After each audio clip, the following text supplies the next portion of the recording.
Hi. I'm in the middle of, and here, of a cold reading of Ruth. We're at chapter 4. Transaction at the city gate. Boaz went to the town gate and took a seat there. Just then, the family redeemer he had mentioned came by. So Boaz called out to him, "Come over here and sit down, friend. I want to talk to you." So they sat down together. Then Boaz called 10 leaders from the town and asked them to sit as witness. And Boaz said to the family redeemer, "You know Naomi, who came back from Moab. She is selling the land that belonged to our relative, Elimelech. I thought I should speak to you about it so that you could redeem it if you wish. If you want the land, then buy it here in the presence of these witnesses. But if you don't want it, let me know right away, because I am next in line to redeem it after you." The man replied, "All right, I'll redeem it."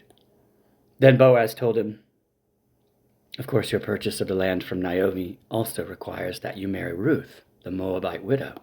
That way she can have children who will carry on her husband's name and keep the land in the family."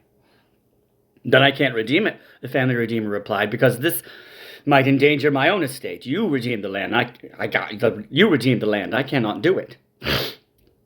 Now, in those days, it was the custom in Israel for anyone transferring a right of purchase to remove his. Now in those days, it was the custom in Israel for anyone transferring a right of purchase to remove his sandal and hand it to the other party. This publicly validated the transaction. So the other family redeemer drew off his sandal as he said to Boaz, "You buy the land." Then Boaz said to the elders and to the crowd standing around, You are witnesses that today I have bought from Naomi all the property of Elimelech, Kilion, and Mahlon, and Malon. And with the land I have acquired Ruth, the Moabite widow of Mahlon, to be my wife.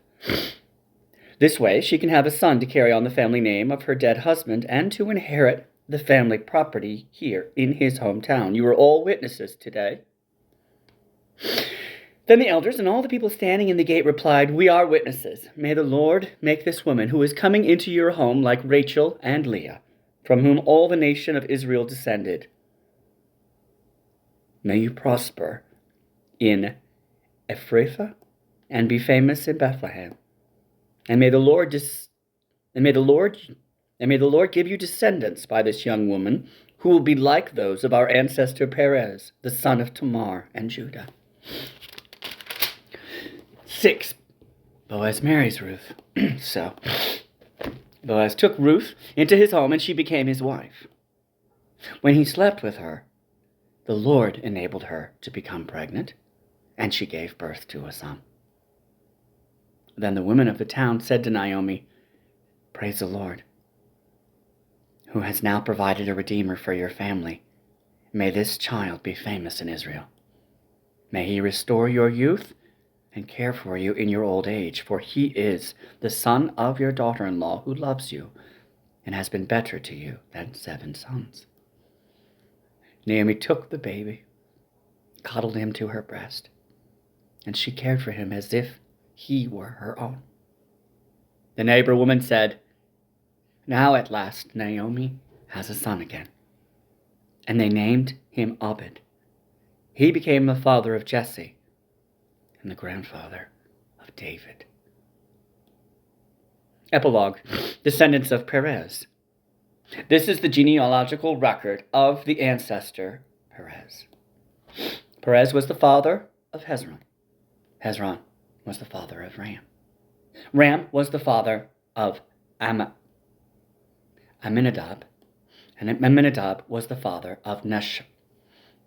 Nashon was the father of Solomon. Solomon was the father of Boaz. Boaz was the father of Obed. Obed was the father of Jesse. Jesse was the father of David. Well, and that's the end of Ruth. Thank you for joining me, and God bless your day. Great story.